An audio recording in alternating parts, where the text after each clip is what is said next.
Hello बच्चों, let's see the question. The question is lack of blood supply and presence of non-cellular basement membrane are characteristic of. यहाँ पे बोल रहा है कि यहाँ पे किसका कैरेक्टरिस्टिक है lack of blood supply and presence of non cellular basement membrane. Option 1 is muscular tissue, option 2 is fluid connective tissue, option 3 is epithelial tissue and option 4 is nervous tissue. तो यहाँ पे हम लोग सबसे पहले लिखेंगे की कंसेप्ट. यहाँ पे अगर की कंसेप्ट की बात करें तो यहाँ पे हम लोग बोल सकते हैं कि इन एनिमल्स में क्या होता है कि यहाँ पे 4 टाइप्स ऑफ टिश्यूज हमें देखने को मिलते हैं. तो यहाँ पे हम लोग बोल सकते हैं कि in animals 4 types of tissues are found. 4 तरह के टिश्यूज जो है वो यहाँ पे हमें देखने को मिलते हैं. तो यहाँ पे अगर हम लोग देखें तो फर्स्ट आता है हमारा ऑप्शन में आता है मस्कुलर टिश्यू. तो यहाँ पे ये जो मस्कुलर टिश्यू है ये यहाँ पे फॉर्म करता है मसल्स. हमारी बॉडी में जो मसल्स होते हैं उनका फॉर्मेशन होता है बाय दिस मसल टिश्यूज.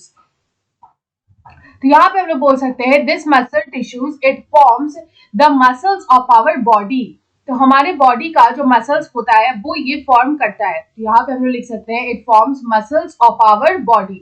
उसके बाद जो सेकेंड टाइप का यहाँ पे टिश्यू आता है वो आता है फ्लूइड कनेक्टिव टिश्यू. तो यहाँ पे ये जो फ्लूइड कनेक्टिव टिश्यू है ये ग्रुप ऑफ टिश्यूज होते हैं.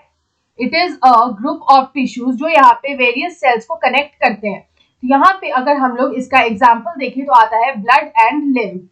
ब्लड और लिम्फ जो होते हैं वो होते हैं fluid connective tissue and basically they are a group of tissues जो कि यहाँ पे कनेक्टिविटी का काम करते हैं. They are a group of tissues. तो यहाँ पे अगर हम लोग यहाँ पे अपना थर्ड ऑप्शन देखें तो आता है एपिथेलियल टिश्यू. तो यहाँ पे अगर बात करें अबाउट दिस एपिथेलियल टिश्यू तो ये जो एपिथेलियल टिश्यू होता है ये एज अ लाइनिंग काम करता है ऑफ द बॉडी सेल्स. तो यहाँ पे हम लोग बोले तो यहाँ पे हम लोग बोल सकते हैं it lines the body cavity. जो बॉडी कैविटी होती है उसको यहाँ पे उसकी लाइनिंग में जो है एपिथेलियल टिश्यू हमें देखने को मिलता है. ये जो एपिथेलियल टिश्यू होता है इनमें ब्लड सप्लाई लैकिंग होता है. They lack blood supply. तो यहाँ पे अगर ब्लड सप्लाई लैक करता है तो ये इनको नॉरिशमेंट मिलती कहाँ से है. तो यहाँ पे हम लोग बोल सकते हैं कि इनको जो नॉरिशमेंट प्रोवाइड होता है वो होता है बाय अंडरलाइनिंग टिश्यू फ्लूइड. यहाँ पे हम लोग बोल सकते हैं the nourishment is provided by underlined tissue fluid. तो यहाँ पे जो अंडरलाइंड टिश्यू फ्लूइड होते हैं वो इनको यहाँ पे नॉरिशमेंट प्रोवाइड करते हैं. The nourishment is provide by underlined tissue fluid से इनको यहाँ पे नॉरिशमेंट प्रोवाइड होता है.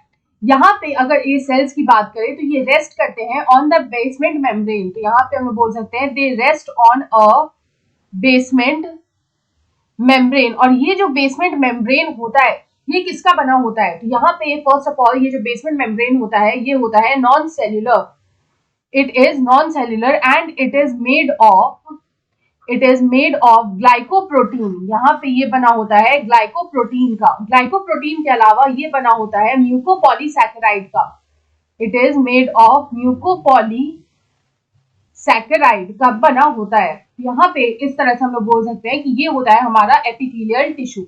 उसके बाद अगर लास्ट आता है तो आता है हमारा नर्वस टिश्यू. तो यहाँ पे अगर हम लोग इस नर्वस टिश्यू की बात करें तो ये जो नर्वस टिश्यू होता है ये हमारा जो नर्व्स होता है उसका फॉर्मेशन करता है.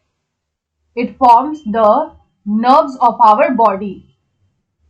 तो यहाँ पे इस तरह से हम लोग देख सकते हैं कि ये 4 तरह के जो टिश्यूज होते हैं वो हमारी बॉडी में मिलते हैं. तो हमारा यहाँ पे पूछा था कि lack of blood supply and presence of non cellular basement membrane किसका कैरेक्टरिस्टिक है.